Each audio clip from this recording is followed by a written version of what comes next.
Reliance industries अध्यक्ष मुकेश अंबानी को स्थान पुओ तथा रिलायंस इंडस्ट्रीज निर्देशक अनंत अंबानी वर्तमान द्वारिकाधीश तीर्थ यात्रा अनंत 140 किलोमीटर लंबा पदयात्रा आरंभ कर पंचम दिन आज से निष्पत्ति एप्रिल 9 तारीख में द्वारका भगवान द्वारिकाधीश दर्शन कर जन्मदिन पालन करेंगे।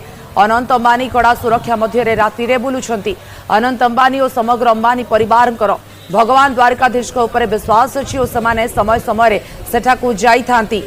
एही पदयात्रा विषय अनंत कहते पदयात्रा जामनगर थिबा आम घर द्वारिका पर्यंत यह गत 5 दिन धरी चली और आम आगामी 2-4 दिन मध्य पहुंची जीवु।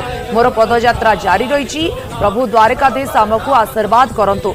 मु युवपीढ़ी को कहवाकू चाहूँगी जे भगवान द्वारकाधीश उपर विश्वास रखंतु और कौनसी काम करने पूर्व भगवान द्वारकाधीश को स्मरण करंतु।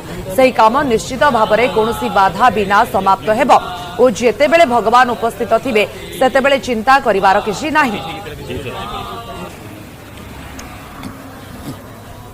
मारू यात्रा चाले छे पदयात्रा अहींया जामनगर अमारा घर थी द्वारकाधीश सुधी अने बस आप बधाना आशीर्वाद रहे अने श्रीजी बाबा द्वारकाधीशना बधा उपर कृपा रहे आज मारी प्रार्थना छे। अने अमे हमना पदयात्रामां 5 દિવસથી ચાલીએ છીએ અને 2-4 દિવસમાં પહોંચી જશું।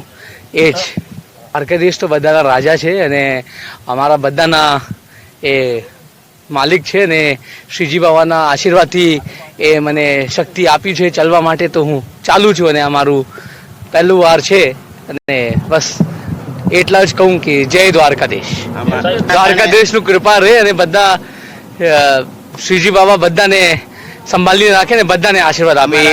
बधा युवा ने भगवान प्रति प्रेम राखवू जोईए अने बधा युवा ने सनातन प्रति प्रेम राखवू जोईए अने बधा युवा ने बस एज मारी बधा युवा ने एक मैसेज मोकलावुं छुं मारा भाईओ ने मारा मित्रों ने कि आप बधा श्रीजी बाबाना आशीर्वाद लईने आगे वधो अने ज्यारे भगवान छे तो कई चिंता नहीं करवानुं।